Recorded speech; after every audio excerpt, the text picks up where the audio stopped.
Almost on a daily basis, we hear in the news of another incident where God, Christ, the Bible are being stripped out of American civilization. This has been going on for perhaps half a century. And the key expression that you hear constantly, separation of church and state. Why can we no longer have Christmas vacation in the public schools? Instead, winter holidays? Well, because we can't have any reference to religion, or at least Christianity, in our public schools.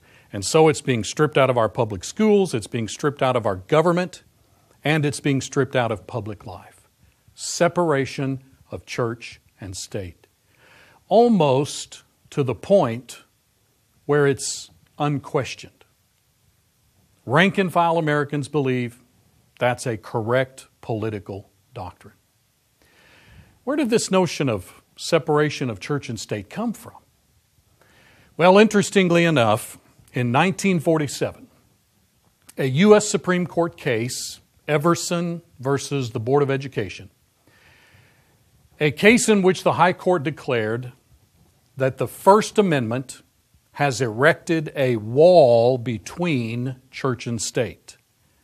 They said that wall must be kept high and impregnable. And they even made this statement: we could not approve of the slightest breach. Well, where did that court get that idea? Where did this notion of separation of church and state come from? Did it come from the Constitution? No, the phrase separation of church and state is not found in the Constitution. Did it come from some other organic utterance by the founders and framers? Maybe it's in the Declaration or some other public document?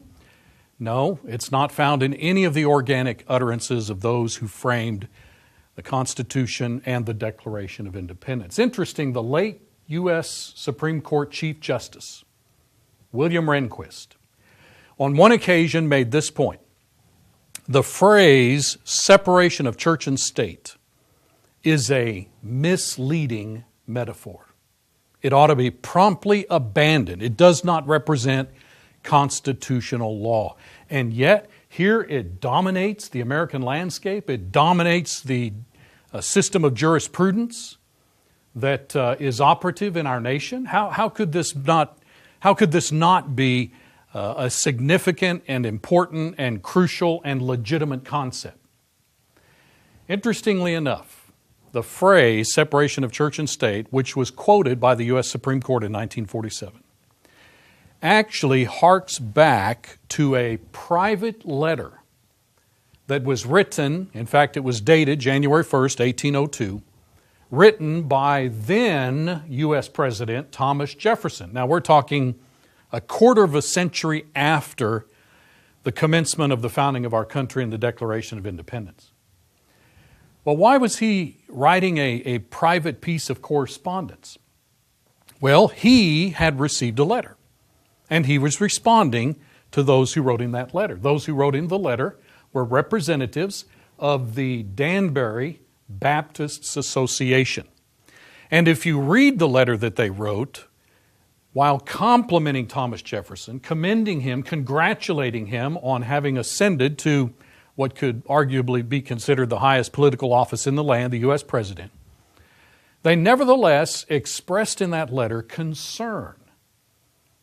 Because you see, Thomas Jefferson among the founders, Thomas Jefferson, along with a handful of others, would be considered the least religious among the founders.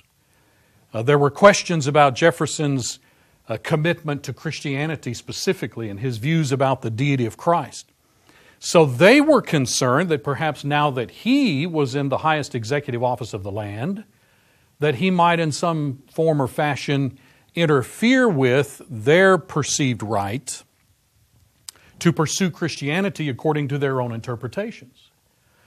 Well, Thomas Jefferson wrote back to these individuals, and notice in that response to these Baptists, among other things, Jefferson made this statement: believing with you that religion is a matter which lies between man and his God, that he owes account to none other for his faith or his worship, that the legitimate powers of government reach actions only and not opinions, I contemplate with sovereign reverence that act of the whole American people which declared that their legislature should, notice, quote, make no law respecting an establishment of religion or prohibiting the free exercise thereof. There's a direct reference to the First Amendment of the Constitution.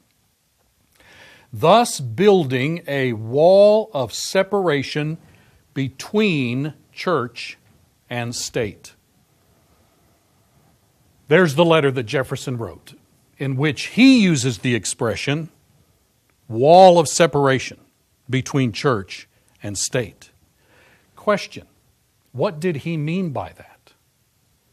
When he said there was a wall of separation erected, notice, by the First Amendment, what did he mean by that? Did he mean we have got to keep God, the Bible, and Christianity out of public life? We've got to keep it out of the government, out of the schools. That's what many individuals believe he meant. Or did he mean by that, we need to keep the federal government from interfering with the public practice of Christianity? You know, those are two very different views. How do we decide what was meant by that and whether or not the current popular interpretation is in fact accurate? Well, first of all, let's take a look at the First Amendment. The first of 10 amendments that are considered to be the Bill of Rights. Here are the first 10 amendments to the U.S. Constitution, which were framed shortly after the founders framed the Constitution because of concerns that the federal government might interfere with certain foundational, inalienable rights that had been bestowed upon Americans by God Himself. Now, you're familiar with the First Amendment. Congress shall make no law respecting an establishment of religion or prohibiting the free exercise thereof. Here is what the founders meant by these two expressions. They're called clauses in current jurisprudence. There's the Establishment Clause. Congress shall make no law respecting an establishment of religion. What did they mean by that? They meant no one Protestant denomination is to be established as the state religion, nor prohibiting the free exercise thereof. What did they mean by that? They meant the federal government is not to do anything that would interfere with the free and public practice of the Christian religion. Well, is that in fact what they meant? As I claim, that's a rather bold claim to say that that's what they meant by that. Well, let's call forth the evidence and see. The historical evidence, let it speak for itself rather than allow ourselves to be influenced by popular conceptions. One of the founders of our civilization, who has gone down in history, as a matter of fact, as the father of the Bill of Rights. Now, here's a man that I would think knew exactly what the founders intended in their wording of the First Amendment, freedom of religion. George Mason. He was a delegate to the Constitutional Convention. And as these delegates proposed various wordings, they were trying to hone in and get the point across that they pretty much all agreed needed to be gotten across. The problem was how to word it so that future generations, future courts, future judges would not misapprehend their words, twist their words, distort their ideas, and walk away with some other notion. So they were very concerned about how it was to be worded. Well, here's what George Mason proposed. Here's how he thought the First Amendment should be worded.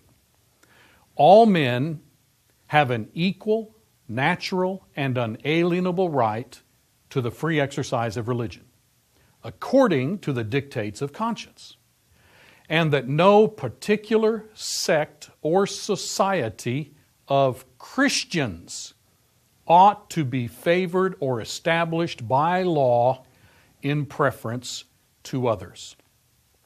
Well, George Mason's proposed wording did not make the final cut, but it nevertheless proves the historical context in which the discussion of the wording of the First Amendment was taking place.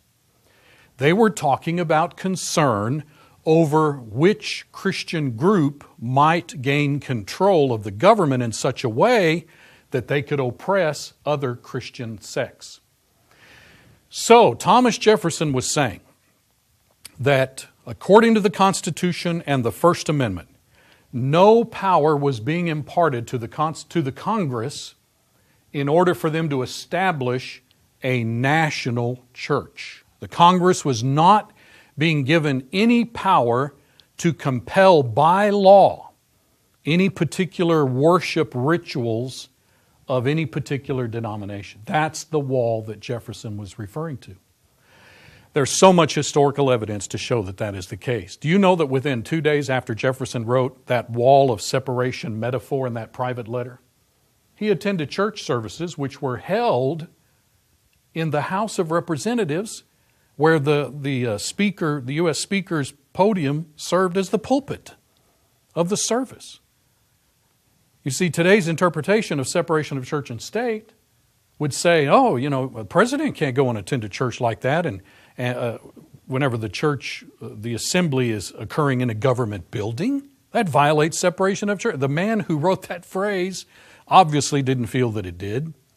And in fact, he continually attended church services held on government property, government buildings, during both of his terms as president. President Madison attended church services in the U.S. House on Sundays. Our sixth president, John Quincy Adams, used the Treasury building as the church assembly for Sundays when he would attend those services.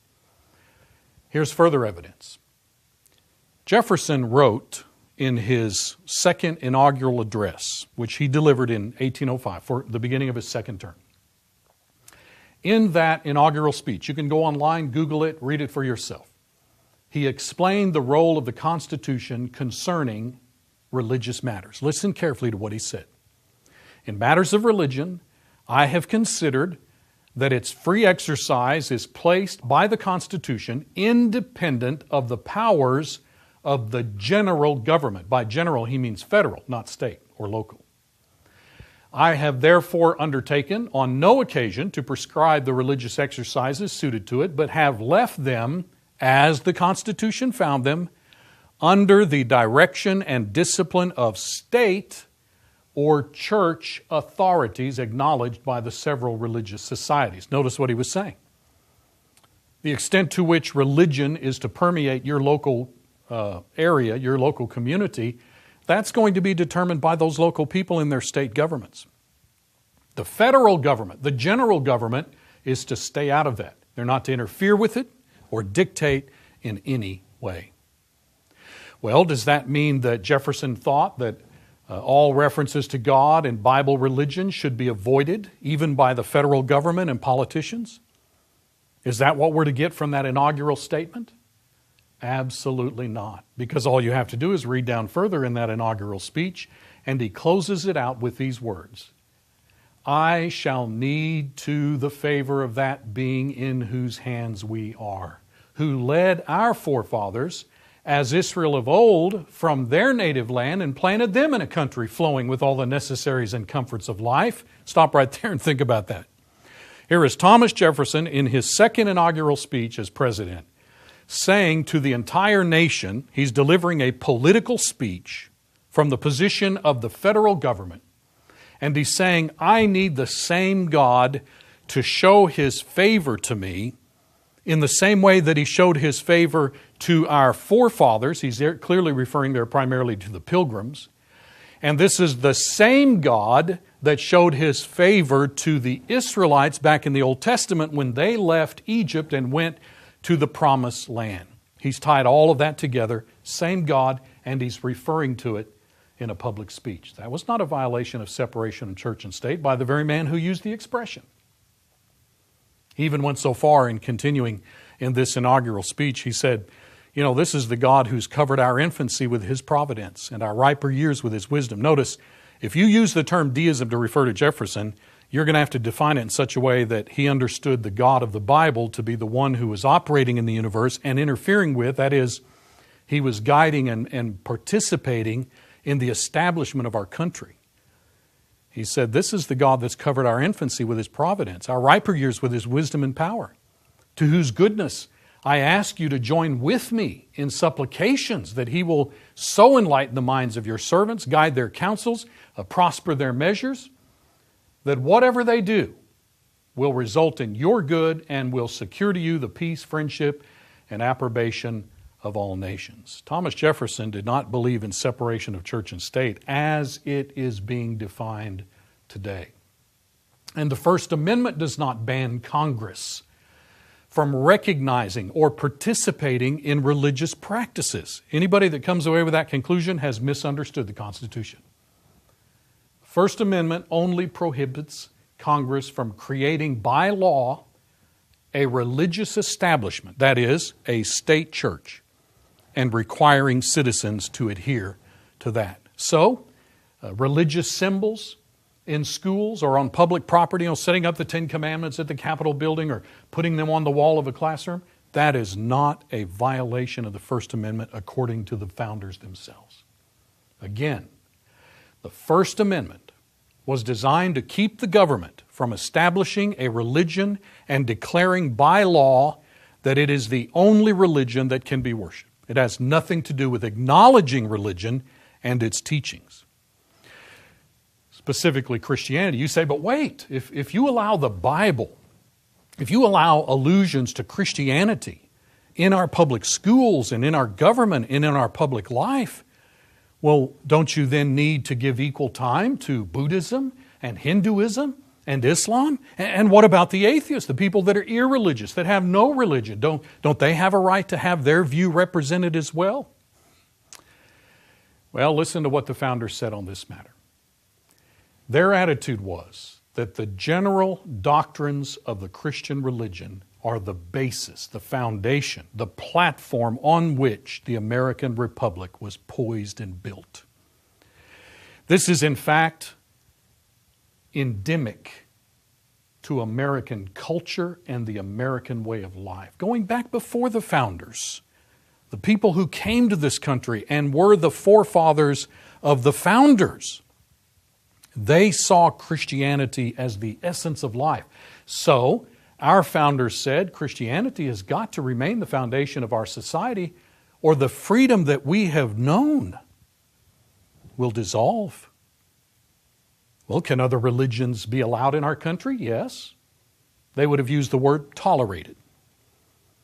But if the majority of our population abandons Christianity, if we allow other religions to increase their presence and their role in American life, America will gradually become what the other nations of the world are.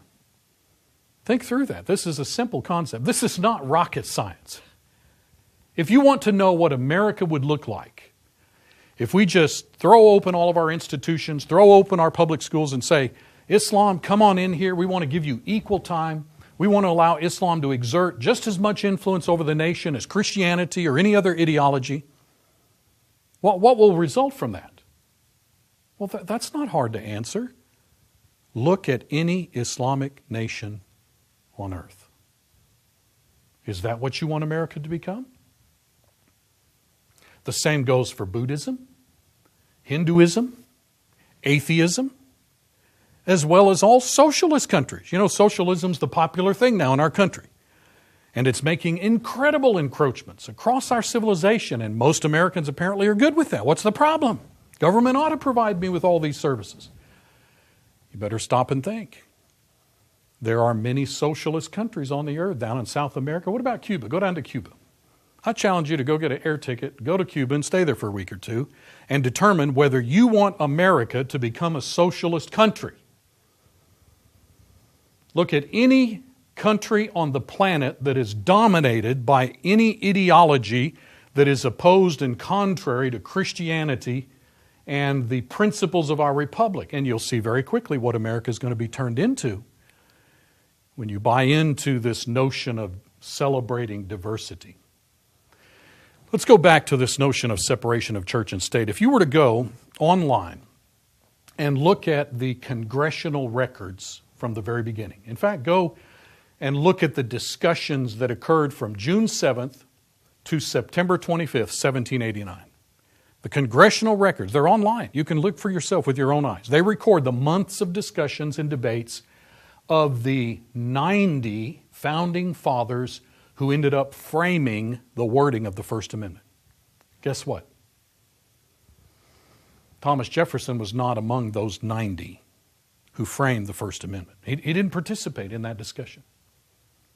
And what's more, during those debates, not one of the 90 framers ever mentioned the phrase separation of church and state. You know, if that was their intent, surely at least one of the 90 that were involved in framing the First Amendment would have mentioned that phrase. But they did not. Let me call your attention to a couple quintessential founding fathers and help you to see where these men were coming from. Take, for example, James Madison. James Madison graduated from Princeton. He served as a delegate to the State Constitutional Convention. He served in the Continental Congress. He ended up being a signer of the U.S. Constitution. He co-authored the famous Federalist Papers. He served in the U.S. House. He was one of the framers that helped frame the Bill of Rights. He served as the Secretary of State under Thomas Jefferson, and then himself served as U.S. President for 2 terms. Looking at the images of the discussions of the U.S. House at the time of the framing of the First Amendment, the discussions that they were having in which they were trying to sort out how to word the First Amendment. Look at this, August 15th. It happened to be on a Saturday. Noticed our government worked on Saturday then, but not on Sunday. August 15th, 1789, the House went into a committee of the whole on the proposed amendments to the Constitution. Mr. Elias Boudinot was the president of the Congress at the time.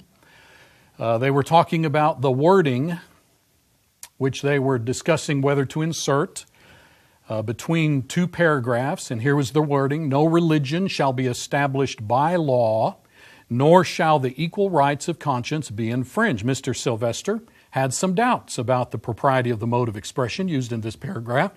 So his thoughts were that it was liable to a construction different from what had been made by the committee. Listen to this carefully. He feared it might be thought to have a tendency to abolish religion altogether. Is that not prophetic? That's exactly what's happened.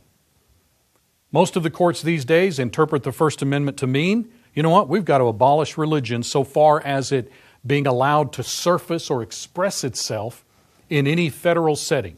In the federal government, well, they would say all government, state government, local government. We can't have it in government schools, public schools, so forth. Well, here they are having a discussion about the wording of the First Amendment, and they're saying, look, we've got to be careful how we word this, lest future generations get the idea that we're trying to keep religion out of our government. A view which they would have considered to be preposterous. Let us continue reading and listening to these men discuss the wording of the First Amendment.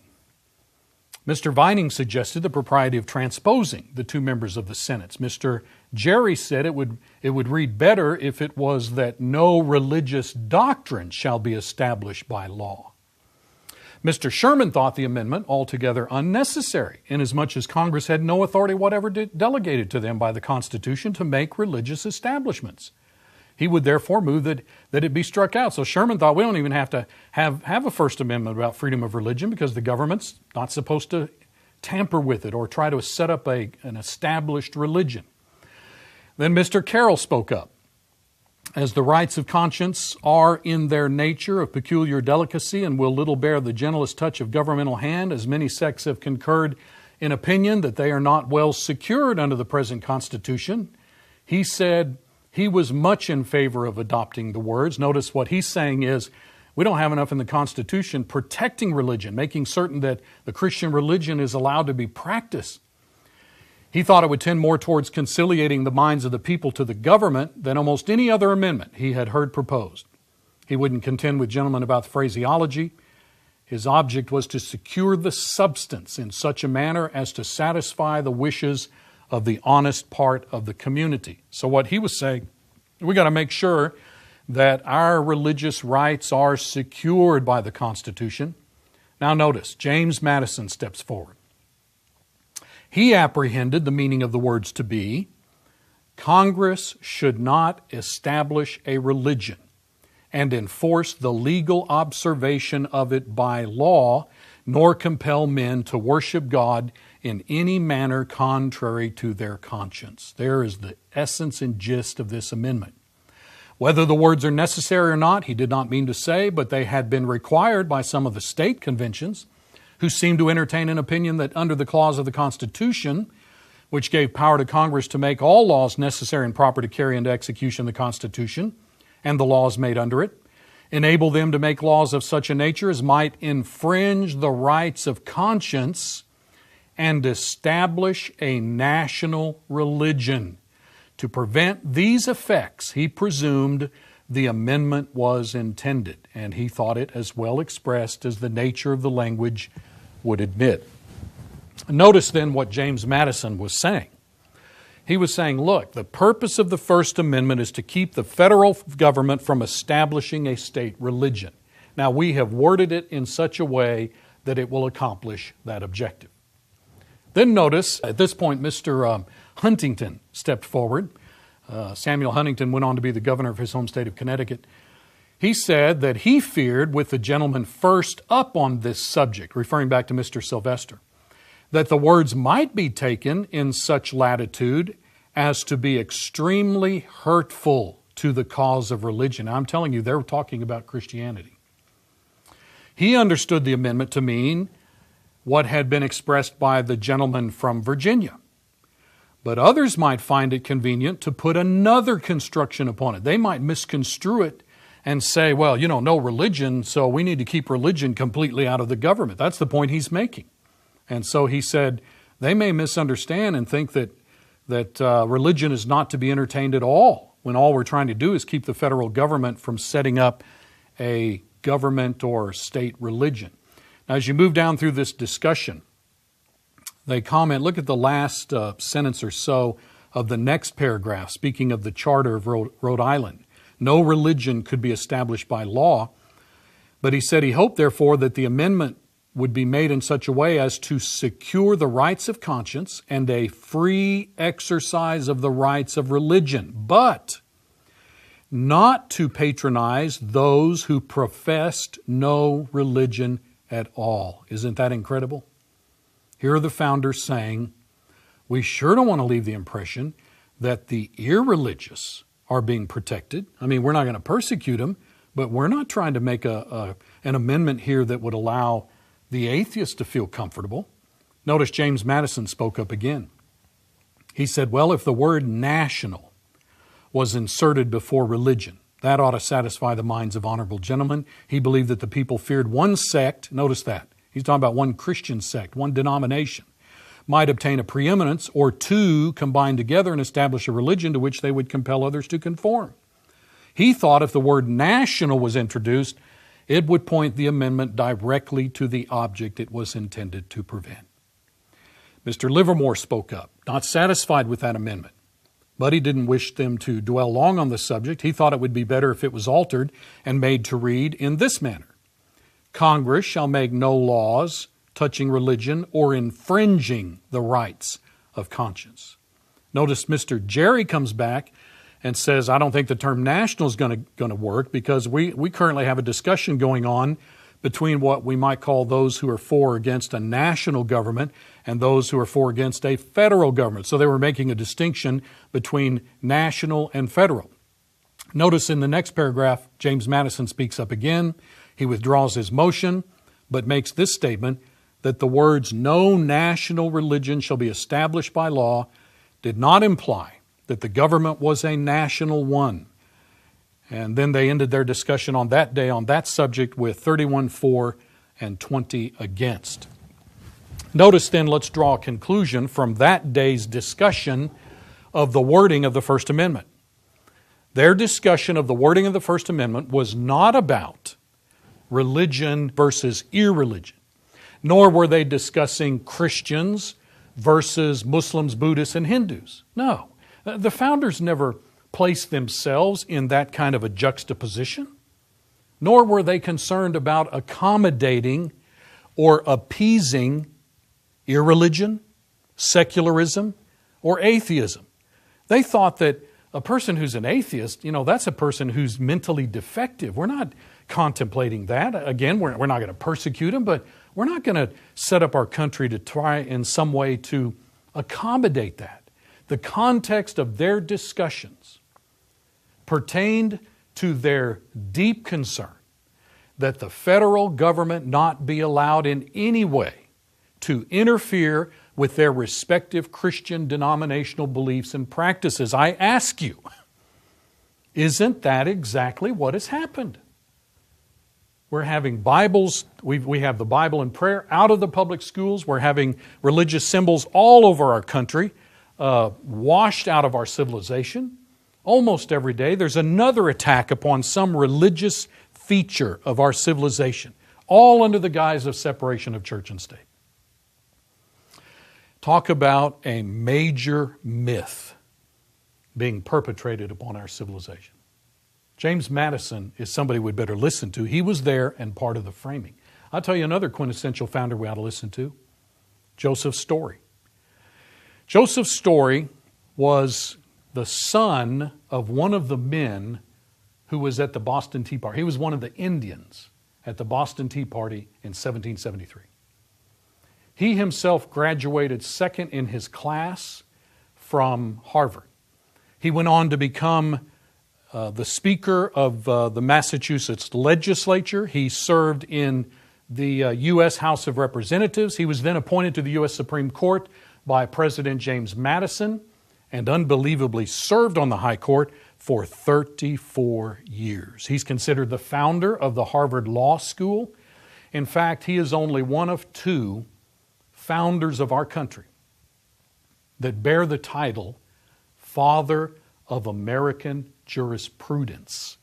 I guess he would know what is meant by the First Amendment and whether or not this notion of separation of church and state means we got to get Christianity and religion out of the government. Mr. Story wrote a monumental, in fact, the first comprehensive treatise on the provisions of the U.S. Constitution. He was there. He was part of this process.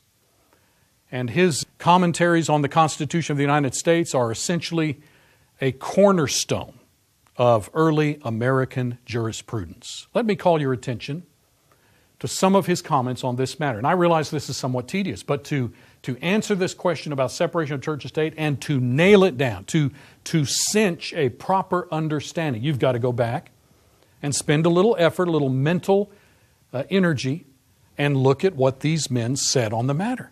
And it suddenly clears up and becomes crystal clear. Look what he said, for example, in this monumental series, specifically Book 3, and here is paragraph 1867. Now there will probably be found few persons in this or any other Christian country, notice that, he's acknowledging right up front, this is a Christian country, who would deliberately contend that it was unreasonable or unjust to foster and encourage the Christian religion generally as a matter of sound policy as well as of revealed truth. He said there would be few persons who would think that we shouldn't do that. Well, we've got a lot of them in our country now.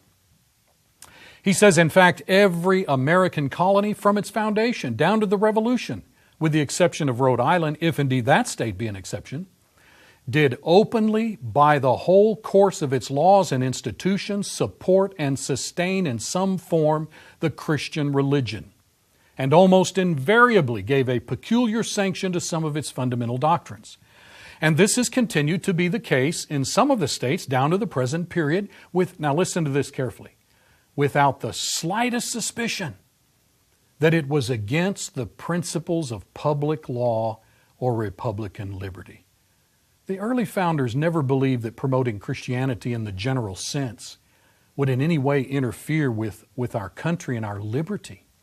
He said, indeed, in a republic, there would seem to be a peculiar propriety in viewing the Christian religion as the great basis on which it must rest for its support and permanence, if it be what it has ever been deemed by its truest friends to be, the religion of liberty. Let's pause there for just a moment and ask this question. If you were to go to any other country on earth, go to an Islamic country, go to a Hindu country, go to a Buddhist country, go to an atheistic country, go to a socialist country, are those countries free in the sense that Americans have enjoyed freedom? Absolutely not. Well, then, those ideologies and those philosophies and those religions are not friends to the liberty and freedom that we have enjoyed in this country. Well, what religion is a true friend to the kind of country that we have enjoyed all the Christianity? Christianity. The founders knew that. They articulated it frequently, over and over. And for anyone today to take the notion of separation of church and state to mean we've got to get Christianity out of here, they would be horrified. And they would be angry at such a misrepresentation. Look what else Joseph Story had to say on this extremely critical issue and this very important matter. As you move down through his discussion, I encourage you to go online and get this for yourself and you read it and study it. We don't have time to look at it in great detail. But he makes the point that, people can't be happy. Civil government cannot be preserved without piety, religion, and morality. And these have to be promoted. They have to be encouraged without interfering with anybody's own personal doctrinal viewpoint. In paragraph 1868, listen carefully. Probably at the time of the adoption of the Constitution and of the amendment to it now under consideration, he's talking about the First Amendment. The general, if not the universal sentiment in America was that Christianity ought to receive encouragement from the state, so far as was not incompatible with the private rights of conscience and the freedom of religious worship. Now notice what he's saying there. Should Christianity be encouraged in our society by the government? Absolutely. But don't interfere with anybody's interpretation of Scripture, their own right to conscience. Don't interfere with their freedom of worship. If they want to go to worship on Sunday and worship a certain way, the government's not to interfere with that. Now notice this unbelievable statement. An attempt to level all religions, that's exactly what's happening in our country today, under the guise of separation of church and state. An attempt to level all religions and to make it a matter of state policy to hold all in utter indifference would have created universal disapprobation, that is disapproval, if not universal indignation. Let's pause just a moment and comment on that statement as well. He is saying that at the very beginning of our country and at the framing of the Constitution and the framing of the Bill of Rights, the First Amendment, freedom of religion, if anybody had gotten the idea out of that Christianity was to be set aside and not encouraged in our country, or if it was to be put on the same platform and on a level playing field with all these other religions, not only would the rank and file, the bulk of American population disapproved of such a thing, they would have been up in arms and angry that anybody would get such an idea and try to promote it in our country. Look how far we have fallen from our moorings, from our original platform on which our nation was built. Joseph Story had many other wonderful things to say that give us a proper perspective. Now, once again, you say, well, why should we listen to him? Who's he? Well, he's the father of American jurisprudence. He wrote the first set of commentaries on the Constitution. He knew what he was talking about. He understood the historical setting of these discussions. Look at paragraph 1870. But the duty of supporting religion, and especially the Christian religion, is very different from the right to force the consciences of other men or to punish them for worshiping God in the manner which they believe their accountability to Him, that is to God, requires. It has been truly said that religion, or the duty we owe to our Creator in the manner of discharging it, can be dictated only by reason and conviction, not by force or violence. He's quoting there the Virginia Bill of Rights. Mr. Locke himself, who did not doubt the right of government to interfere in matters of religion and especially to encourage Christianity, at the same time has expressed his opinion of the right of private judgment and liberty of conscience in a manner becoming his character as a sincere friend of civil and religious liberty. Here's the quotation that Joseph Story takes from John Locke. No man or society of men have any authority to impose their opinions or interpretations on any other. The meanest Christian, meanest of course at that time meant the most average or common Christian, since in matters of religion, every man must know and believe and give an account for himself. Now, Story continues. The rights of conscience are indeed beyond the just reach of any human power. They're given by God and cannot be encroached upon by human authority without a criminal disobedience of the precepts of natural as well as of revealed religion. Revealed religion, of course, is a reference to the Bible, Scripture. Now, notice carefully how he nails this down in paragraph 1871. The real object of the amendment, that is the First Amendment, was not to countenance, much less to advance Mohammedanism, that's Islam, or Judaism, or infidelity by prostrating Christianity? Absolutely not. Well, what was the purpose of the First Amendment? To exclude all rivalry among Christian sects and to prevent any national ecclesiastical establishment which should give to an hierarchy the exclusive patronage of the national government. Well, that's pretty much self-explanatory. That's exactly what the First Amendment meant. And then notice, turning the page or two, he says in some of the states, and notice here's the religious complexion of America at the beginning. In some of the states, Episcopalians constituted the predominant sect. In others, Presbyterians. In others, Congregationalists. In others, Quakers. In others again, there was a close numerical rivalry among contending sects. It was impossible that there should not arise perpetual strife and perpetual jealousy on the subject of ecclesiastical ascendancy, that is, the role of religion asserting itself over the state. Notice, if the national government were left free to create a religious establishment, the only security was in extirpating the power. What did he mean? He meant we need an amendment that says the government is not to set up one Christian sect as the state religion. This alone would have been an imperfect security if it had not been followed up by a declaration of the right of the free exercise of religion and a prohibition, as we've seen, of all religious tests. Thus, the whole power over the subject of religion is left, look at this, exclusively to the state governments. Now that is zeroing in on the point that both Jefferson and all of these other founders made. When they wrote the First Amendment, freedom of religion, the government's not to interfere with that, it's not to set up a state religion. At the same time, those founders were saying, however, on the state level, your respective states, the state government can do that. If the state of Massachusetts or the state of South Carolina wanted to set up one particular denominational sect, the federal government should not interfere with that. The states had a right to do that.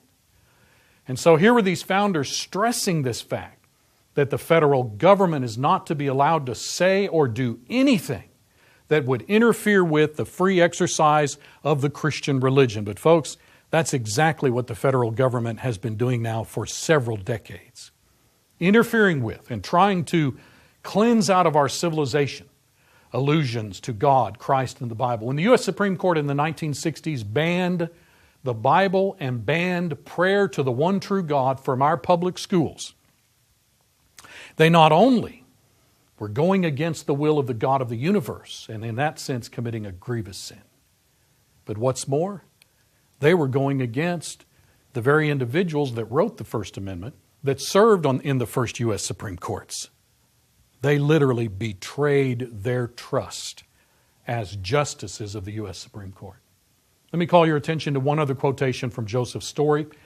This from his, again, monumental work known as A Familiar Exposition of the Constitution of the United States. This one was published in 1840. Look carefully at this, paragraph 441, talking again about the First Amendment. The same policy which introduced into the Constitution the prohibition of any religious test led to this more extended prohibition of the interference of Congress in religious concerns. Now listen to this, this is so critical. We are not to attribute this prohibition of a national religious establishment to an indifference to religion in general and especially to Christianity, which none could hold in more reverence than the framers of the Constitution. He has there just denied the general flow, gist, and thrust of current jurisprudence. But to a dread by the people of the influence of ecclesiastical power in matters of government. Think about all the occasions where that has occurred in human history. Look at all of the countries in history where a religion gets a hold of the federal government and controls the government and then begins to use the power of the federal government to inflict punishment and death upon all those who disagree with them on religious doctrine. You see, the founders' own forefathers went through that. That's why the Pilgrims fled from their native country. Because the federal government or the king or the queen was interfering with their right to pursue Christianity as they wanted. Here is Joseph Story nailing this down for us, articulating clearly the purpose and function of the First Amendment. Let us keep reading to get the rest of his insightful remarks on this. A dread which their ancestors brought with them from the parent country, and which unhappily for human infirmity, their own conduct after their immigration had not in any just degree tended to diminish. There was religious persecution in this country before the founding, even by those who descended from the Pilgrims. It was also obvious from the numerous and powerful sects existing in the United States that there would be perpetual temptations to struggles for ascendancy to the national councils if anyone might thereby hope to found a permanent and exclusive national government or establishment of its own. And religious persecutions might thus be introduced to an extent utterly subversive of the true interests and good order of the Republic. The most effectual mode of suppressing the evil in the view of the people was to strike down the temptations to its introduction. Once again, all he's saying is, that's the purpose of the First Amendment, to prevent a national establishment of one religion. Now, before we leave him, notice in paragraph 442 that he stresses that that's not to say that religion must not in any way be involved in the government. It must be. And notice as you proceed down in that paragraph, he says the promulgation of the great doctrines of religion. And look at this listing here of these that he says are absolutely essential to any civilization, but especially the American Republic. Here are these great doctrines of religion. The being and attributes and providence of one Almighty God. That's the God of the Bible. The responsibility to Him for all our actions founded upon moral accountability. Number 3, a future state of rewards and punishments. That's Christianity, heaven and hell.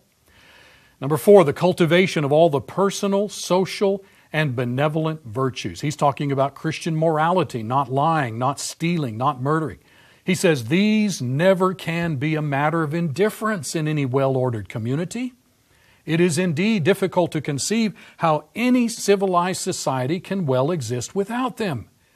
And at all events, it is impossible for those who believe in the truth of Christianity as a divine revelation to doubt that it is the especial duty of government to foster and encourage it among all the citizens and subjects. This is a point wholly distinct from that of the right of private judgment in matters of religion and of the freedom of public worship, according to the dictates of one's conscience. This is incredible stuff. This is absolutely amazing. He's made it so succinct and so clear. Now, here would be a good application of what he just said.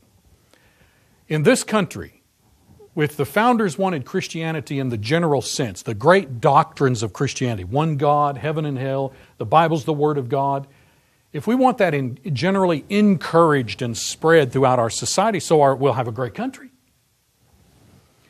Well, that includes, of course, going to church on Sunday. That's a fundamental doctrine of New Testament Christianity. You need to worship God on Sunday. All right, so should we go around and force people to go to church on Sunday? Here's what the founders would say. No. Should they go to church on Sunday? Oh, absolutely. In fact, if too many of our people quit going to church, our country's going down the tubes. They'll become irreligious, greedy, focused on just fanning the flesh and doing all the things that people do these days, even on Sunday. But we're not going to compel anybody to go to church on Sunday because we got freedom of religion. The government's not to interfere with that. However, from the very beginning of our country, right up until at least the 1950s and 60s, our country always had in effect on all levels of government what they called blue laws. Blue laws were there for the purpose of discouraging any form of regular business taking place on Sunday. Notice that. We're going to make you go to church on Sunday? No. But are we going to make a law that says nobody is to open their business on Sunday and conduct regular business? Yeah, we'll make that law. That's not an infringement upon your religion. Nobody's dragging you into the church building, trying to make you be religious.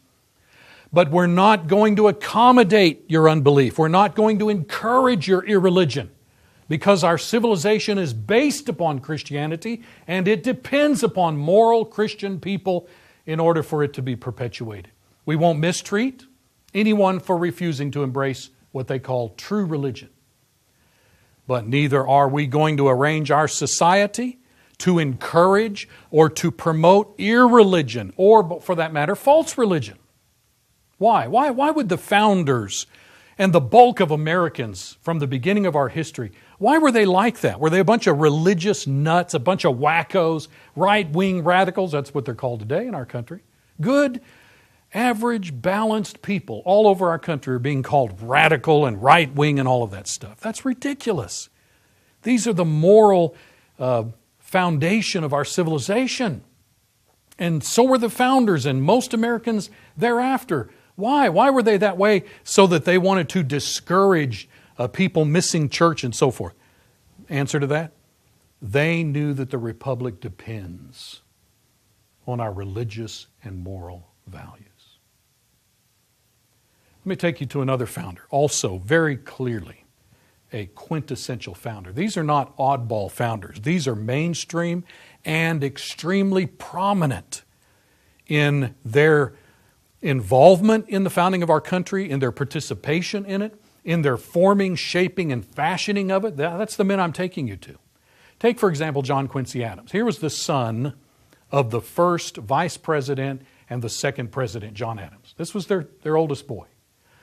And he began his governmental career in his teens. He was appointed to be our ambassador, minister they called him, to Portugal. He then served as ambassador to the Netherlands, then to Prussia. He then went into the U.S. Senate. Then he went and served as our ambassador to Russia and followed that up with being our ambassador to Britain. He was appointed to the Secretary of State under President James Monroe. Then he served in the U.S. House. Then he became our sixth president. And then after that, he went back into the House. The only president to ever step down from the presidency and go back into the U.S. House. And by the way, he was the vice president of the American Bible Society for many years, about 30 years.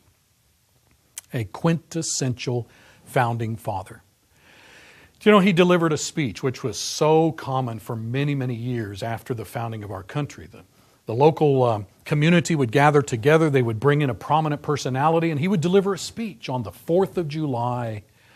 4th of July in our country has dissipated significantly. It's now more of a time, for a few fireworks and eating together, but really bringing people back to the original purpose of a 4th of July celebration seems to be swiftly evaporating. Look at this tremendous speech that he delivered. He was invited to come and to speak to the local community on the 4th of July. It was 1821. This was actually in what today is called D.C. And look at this statement that he made in that particular speech. From the day of the Declaration, the people of the North American Union and of its constituent states were associated bodies of civilized men and Christians in a state of nature but not of anarchy. Nature, natural law, it's a big buzz concept in their day. They were, now notice, these are the founders he's referring to. They were bound by the laws of God, which they all, and by the laws of the gospel, that is Christianity, which they nearly all acknowledged as the rules of their conduct. Now there is a founder, a quintessential founder, telling us how it was at the beginning. Now let me take you about 20 some years into the future, not quite 20, where he delivers another 4th of July speech. This is 61 years after 1776. And look at what he said on this occasion. The Declaration of Independence cast off all the shackles of this dependency. He's talking about British dependency. The United States of America were no longer colonies.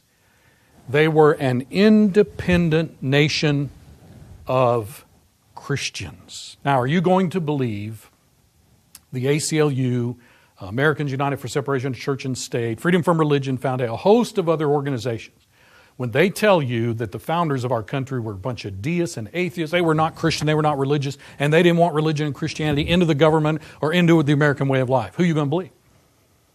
I mean, here's a man who was there. He was taken by his father under his arm and walked through the founding of our country. And he himself then lived a distinguished life in the government and in politics, intimately acquainted with the founding of our country. And he said there wasn't an atheist among them. They all believed in God and His laws, and almost all of them believed in Christianity, what he called the gospel. So folks, the founders' idea of religious freedom was sensible and really quite simple, in stark contrast with the self-contradictory and inconsistent view of today's vacuous notions of tolerance and political correctness. The facts show that the mass of the founders, with few exceptions, believed that the Christian worldview and Christian principles, especially Christian morality, must be the foundation of the Republic. I challenge you to get a hold of the DVD, America's Most Pressing Concern, that takes you through the proclamations of the Continental Congress from 1775 to 1783 that proves this beyond any doubt. So you see, their view of religious freedom and tolerance amounted essentially to the prevention of religious persecution. Those who practiced no religion or a non-Christian religion could come to our country. They would not be persecuted. Why? Well, because the bulk of the founders and the mass of American citizens embraced Christian principles that forbade persecuting one's fellow man, as Jesus said in Matthew 5:38 and following, and Luke chapter 6:27 and following. So the founders believed that. They themselves had felt the sting of persecution whenever they disagreed with the state religion under which they all lived their lives before the Declaration, the Church of England. They were well familiar with their mother country's long history of religious oppression, depending upon whether a Catholic was on the throne of England or a Protestant monarch was on the throne. So the founders' forefathers, the Pilgrims, fled England because of this religious persecution. And it was deadly. And so the founders and the framers, they wanted this new republic to dispense with such coercion, which is in complete harmony with the nature of God Himself and the principles of Christianity. You know, God created humans to possess a free will. And therefore, they're called upon by God to make their own decisions. God's not going to coerce anybody.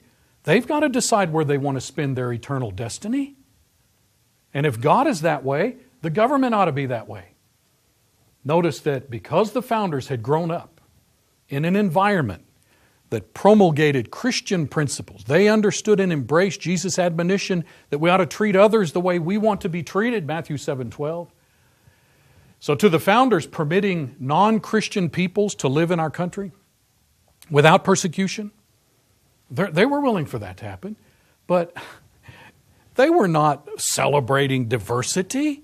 They were not endorsing or trying to give any sort of encouragement to what they themselves considered to be false religion.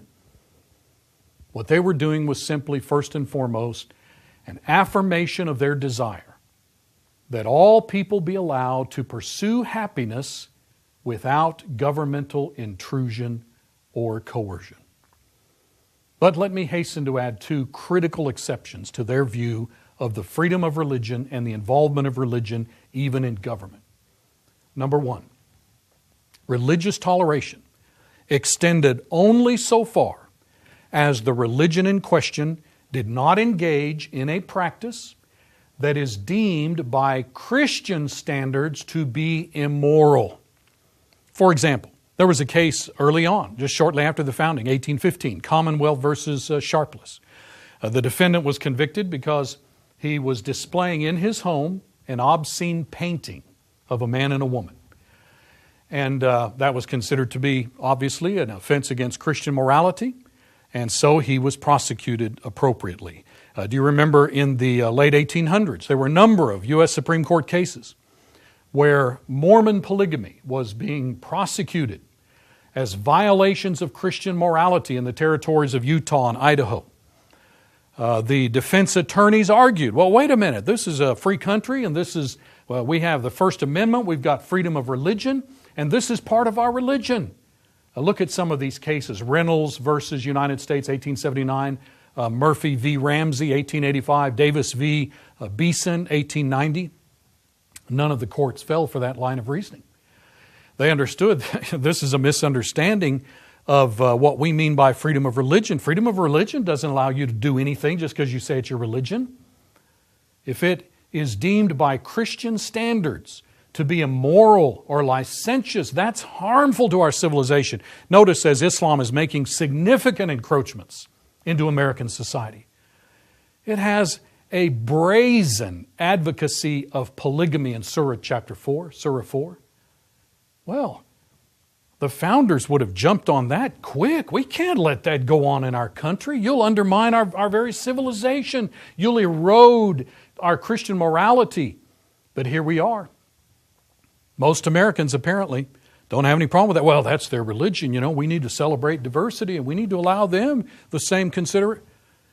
That appalling ignorance, not only of what the Bible teaches, but of the founding principles in our population, that inevitably sanctions that kind of immorality under the guise of tolerance and religious freedom, that is going to undermine the foundations of our civilization. It already is.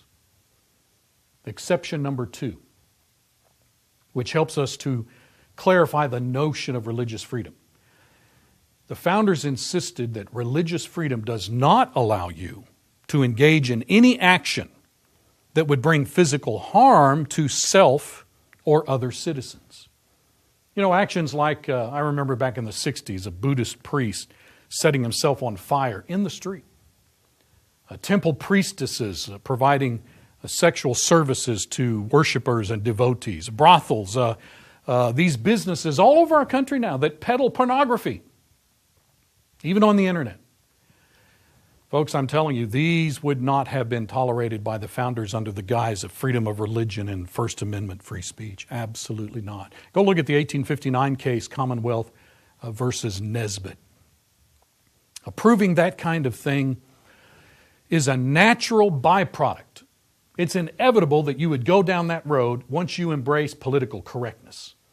But that is a misunderstanding of the principle of religious freedom, and it amounts to the loss of the average American's commitment to Christian morality. Religious freedom notwithstanding, the founders were wary of any infiltration of our nation's institutions by any religion or people who manifested inclinations toward physical violence or some other form of immorality. This sanitized version of America's history confuses religious tolerance by the founders with endorsement, promotion, accommodation, and therefore it fails to discern the distinction made by the founders between religious tolerance on the one hand and their firm belief in the priority of the Christian religion on the other. Let me repeat. It is imperative that the discussion of religious freedom in America in the 21st century be framed and shaped by the founders' own insistence that one, all non-Christian religions are to be tolerated as long as they don't advocate violence or immorality, and number two, the existence of the Republic and all the features of the American way of life that are the envy of the world. These depend on a majority of Americans maintaining their belief in and practice of the general principles of the Christian religion. Let me take you to one more founder before we close. Noah Webster. So far as I know, he never signed any document, not a signer of the Constitution, Declaration. He graduated from Yale in 1778. He left Yale twice in the midst of his studies in order to go involve himself in Revolutionary War battles. He printed a pamphlet that urged ratification of the Constitution, kind of got the ball rolling on that. He and Benjamin Franklin worked for a number of months together on the English language, specifically American English, trying to standardize American English as opposed to British English. He served in the Massachusetts legislature. He ended up authoring, of course, the American Dictionary of the English Language. He's the dictionary man in America. He even helped found a college, Amherst College. He's gone down in history as the father of American scholarship and education. He easily qualifies, along with these other men I've called your attention to, as a quintessential founding father. Go online, go to Google Books, and get a look at a copy of his History of the United States and look at these incredible comments.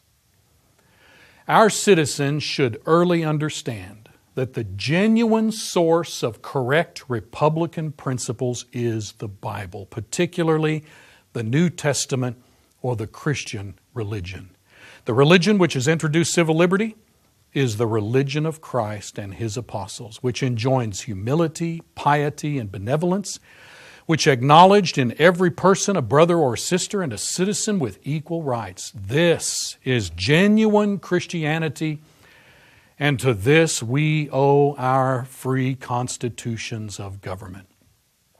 He also said, the Christian religion ought to be received and maintained with firm and cordial support. It is the real source of all genuine Republican principles.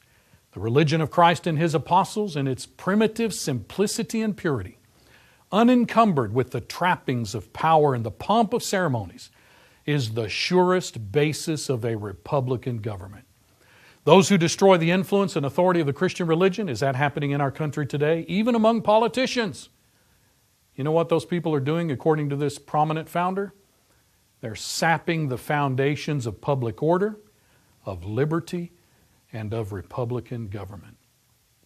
Another quotation from Noah Webster, the United States commenced their existence under circumstances wholly novel and unexampled in the history of nations. They commenced with, look at this listing, civilization, with learning, with science, with constitutions of free government, and with that best gift of God to man, the Christian religion. Folks, that's what we need in our country. That's the only way to cause our country to survive. We need to maintain the Christian religion. You know, under the law of Moses, here God gave a law to the Israelites, the Jewish people. And notice how He combined church and state. It was a civil law code designed to regulate human behavior in the context of a nation, national life. But it also was riddled with religious requirements. Under Christianity, God has separated the two. The government is a separate entity from the church. Well, the founding fathers of our country agreed with that idea.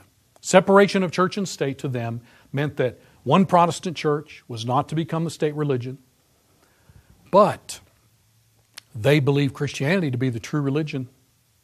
And so they sought to incorporate, to include Christian principles into the establishment of this new nation's civil institutions. Folks, the bottom line is our liberty, our freedom, Our future survival depends on Christian morality and the approval of God.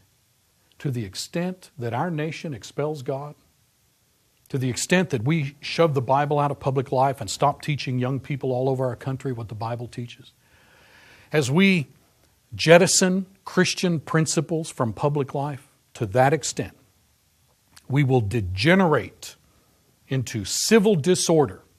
We will ultimately lose our freedoms, and even worse, we will earn the disfavor of Almighty God. Let us do all we can to encourage our fellow citizens to turn back to God and back to His inspired Word before He withdraws the gracious favor He has bestowed on our country. Proverbs 14:34, righteousness exalts a nation, but sin is a reproach to any people.